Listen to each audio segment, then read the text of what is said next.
ଚାଲନ୍ତୁ ଆଜି ଆମେ ଅମୃତଭଣ୍ଡାର ଏକ ନୂଆ ରେସିପି ତିଆରି କରିବା ଆଉ ଜେଜେଙ୍କୁ ପଚାରିବା ସିଏ ସେ ରେସିପିଟା ଆମର ଖାଇକି ଜାଣିପାରୁଛନ୍ତି ନା ନାହିଁ। ଚାଲନ୍ତୁ କରିବା।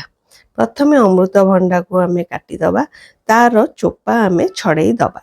ଚୋପା ଛଡ଼େଇ ଦେଇକି ତାକୁ ଆମେ ଛୋଟ ଛୋଟ ପିସ୍ କାଟିଦେବା। ତାପରେ ତାର ମଝି ପର୍ସନଟାକୁ ଆମେ କାଟିଦେବା, ଯେଉଁଟା ଆମର ଲାଗିଥାଏ ମଞ୍ଜି, ସେଇ ପର୍ସନଟାକୁ ବି କାଟିକି ବାହାର କରିଦେବେ। ତାପରେ ତାକୁ ଆମେ କୋରିଦେବା। କୋରି ଦେଇ ସାରିଲା ପରେ ତାକୁ ଆମେ କ'ଣ କରିବା ନା, ଦେଖନ୍ତୁ କୋରି ଦେଇ ସାରିଲି। ତାପରେ ତାକୁ ପାଣିରେ ଭଲ ଭାବରେ 2-3 ଥର ଧୋଇଦେବି, କାହିଁକିନା ଅମୃତଭଣ୍ଡାରେ ଯେଉଁ କ୍ଷୀର ଥିଲା ସେ କ୍ଷୀର ଗୁଡ଼ାକ ଭଲରେ ଛାଡ଼ିଯିବ। ସେଥିପାଇଁ 2-3 ଥର ତାକୁ ଆମେ ଧୋଇଦେବା। ଧୋଇ ଦେଇ ସାରି ତାପରେ ତାକୁ ଆମେ ଛାଣିଦେବା। ସେ ଛଣାକୁ ଆମେ ଭଲ ଭାବରେ ଧୋଇ ଦେଇଥିବା, ଯେମିତି କ୍ଷୀର ଆଉ ନଥିବ। 2-3 ଥର ଧୋଇଦେବେ। ତାପରେ ଆମେ ଛାଣିକି ଥୋଇଦେବା। ତାପରେ ଆମେ ଗୋଟେ ପ୍ରେସର କୁକର ନେବା। ପ୍ରେସର କୁକରରେ ଆମେ 1 ଚାମଚ ଘିଅ ଦେବା। ଘିଅ ଗରମ ହେଇଗଲା ପରେ ଯେଉଁ ଆମେ କୋରିକି ଛାଣିକି ରଖିଥିବା ଅମୃତଭଣ୍ଡାକୁ ତାକୁ ଆମେ ତା ଦେହରେ ପକେଇକି 5 ମିନିଟ୍ ତାକୁ ଭଲ ଭାବରେ ଭାଜିଦେବା, ଯେମିତି ଟିକେ ତାର କଲର୍ ଚେଞ୍ଜ ହେଇଯିବ ଆଉ ଟିକେ ଅମୃତଭଣ୍ଡା ବି ଟିକେ ନରମିଲା ଭଳିଆ ହେଇଯିବ। ତାପରେ ଆମେ ତା ଦେହରେ କ'ଣ କରିବା ନା, 1 ଟିସ୍ପୁନ୍ ଚାମଚ ଚିନି ଆମେ ଦେଇଦେବା। ଚିନି ଦେଇକି ତାପରେ ତାକୁ ମଧ୍ୟ ଟିକେ ଭଲ ଭାବରେ ଘାଣ୍ଟି ଦେଇକି, ପାଣି ଦେବା ଦରକାର ନାହିଁ, ଆପଣ ପ୍ରେସର କୁକରର ଢାଙ୍କୁଣୀ ଦେଇଦେବେ ଏବଂ 2ଟା ହୁଇସିଲ୍ ଆପଣ ଦେଇଦେବେ। 2ଟା ହୁଇସିଲ୍ ହେଇଗଲା ପରେ ତାର ଗ୍ୟାସ୍ ବାହାରିଗଲା ପରେ ତାକୁ ଆମେ ଖୋଲିଦେବା। ଦେଖନ୍ତୁ ଅମୃତଭଣ୍ଡାଟା ଟିକେ ଆମର ସିଝି ଯାଇଛି, ଆଉ ଟିକେ ତା କଲର୍ ବି ଟିକେ ଚେଞ୍ଜ ହେଇଯାଇଛି। ବର୍ତ୍ତମାନ କ'ଣ କରିବା ନା, ଆମେ ଗୋଟେ କଡ଼େଇ ନେବା। କଡ଼େଇରେ ମୁଁ 1/2 ଲିଟର କ୍ଷୀର ନେଇଛି। କ୍ଷୀରକୁ ଆମେ ଗରମ କରିବା, ଫୁଟେଇବା। ତାକୁ ଅଧା କ୍ଷୀର କରିବା ପାଇଁକି ଆମେ ଫୁଟେଇବା, ସେତିକି ମଝିରେ ମଝିରେ ଘାଣ୍ଟୁଥିବା, କାଳେ ଲାଗିଯିବ। ତାପରେ ଯେଉଁ ଆମେ ସିଝେଇଥିବା ଯେଉଁ ଅମୃତଭଣ୍ଡା ତାକୁ ତା ଦେହରେ ପକେଇକି ମଧ୍ୟ ଘାଣ୍ଟିବା। ଘାଣ୍ଟି ହେଇଗଲା ପରେ ତାପରେ ଆମେ କ'ଣ କରିବା ନା, ମୋ ପାଖରେ ମିଲ୍କ ମେଡ୍ ଥିଲା। ମିଲ୍କ ମେଡ୍ ଯିଏ ଚାହିଁବ ଅମୁଲ ଦେଇପାରିବେ, ଯିଏ ଚାହିଁବ ଖୁଆ ବି ଦେଇପାରିବ। ଖୁଆର ତା ଟେଷ୍ଟ ବି ଭଲ ଲାଗିବ। କିଛି ନଥିଲେ ଆମେ ଅମୁଲ ପାଉଡ଼ର ମଧ୍ୟ ଦେଇଦେବା। ଆପଣ 1/2 କପ୍ ଅମୁଲ ପାଉଡ଼ର ଦେଇପାରିବେ। ତାପରେ ଆମେ ଚିନି ପକାଇଦେବା। ବର୍ତ୍ତମାନ ମୁଁ ଗୁଜୁରାତି ଗୁଣ୍ଡ କରି ରଖିଥିଲି, ତାକୁ ମଧ୍ୟ ପକାଇ ଘାଣ୍ଟି ଦେଲି। କାଜୁ ସବୁ ମୁଁ ଭାଜିକି ରଖିଥିଲି, ତାକୁ ମଧ୍ୟ ପକାଇଦେଲି। ଆମର ଏବେ ପ୍ରସ୍ତୁତ ହେଇଗଲା ଅମୃତଭଣ୍ଡାର କ୍ଷୀରି। ଆପଣ ଚାହିଁଲେ ଶୁଖା କରିପାରିବେ, ନଚେତ୍ କ୍ଷୀର ଦେଇକି ଟିକେ ମଧ୍ୟ ପାଣି କରିପାରିବେ। ତାପରେ ଆମର ହେଇଗଲା ଅମୃତଭଣ୍ଡା କ୍ଷୀରି। ଜେଜେଙ୍କୁ ଖାଇବାକୁ ଦେବା ଆଉ ଜାଣିବା ଯେ ଜେଜେ ଜାଣିପାରୁଛନ୍ତି ନା ନାହିଁ ଏ କ୍ଷୀରିଟା ଅମୃତଭଣ୍ଡାରେ ତିଆରି ହେଇଛି।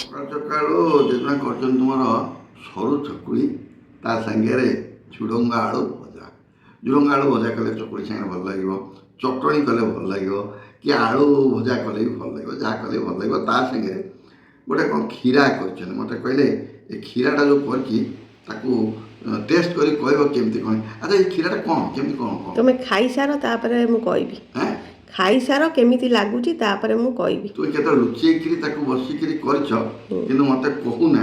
କିନ୍ତୁ ତ ମୁଁ ଖାଇବି, କହୁଛ କ୍ଷୀରା, ମୁଁ ଖାଇବି ନିଶ୍ଚିତ।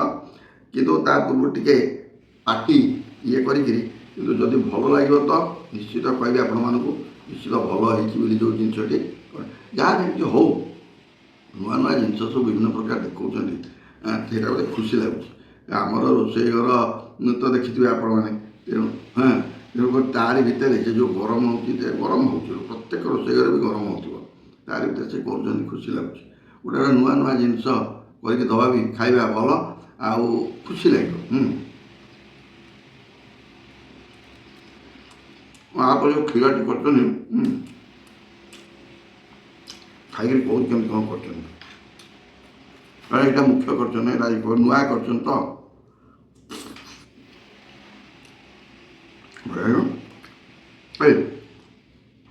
ପୁରା ଟପ୍ ହେଇଛି ତ। କ୍ଷୀରି ପିରି ନୁହେଁ ତ, ଆରେ ଏଇଟା କ୍ଷୀରି ନୁହେଁ ତ। କ୍ଷୀରି ଭଳିଆ ଲାଗୁନି କି? ମିଛ କହୁନି,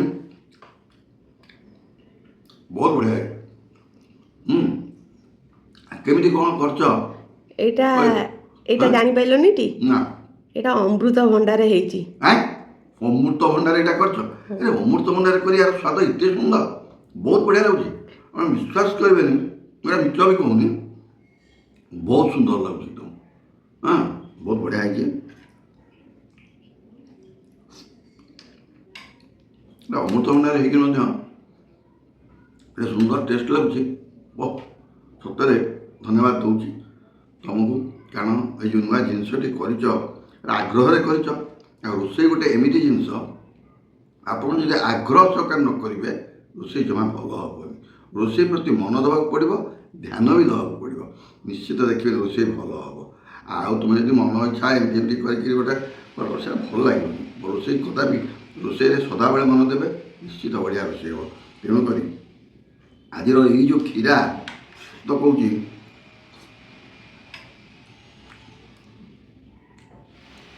ଓ ଓ first class first class first class. ଆଜି ମୁଁ 3 ଥର ଫାର୍ଷ୍ଟ କ୍ଲାସ୍ କହିଲି, କାରଣ ଅମୃତଭଣ୍ଡାରେ ହେଇକି ଯଦି ଏହା ଭଲ ହୋଇଅଛି, କ୍ଷୀରାଠୁ ଆହୁରି ବଢ଼ିଆ ବି ଲାଗୁଛି, କ୍ଷୀରିଠୁ ଆହୁରି ବଢ଼ିଆ ଲାଗୁଛି। ତେଣୁ ମୁଁ 3 ଥର ଆଜି ଫାର୍ଷ୍ଟ କ୍ଲାସ୍ କହିଲି।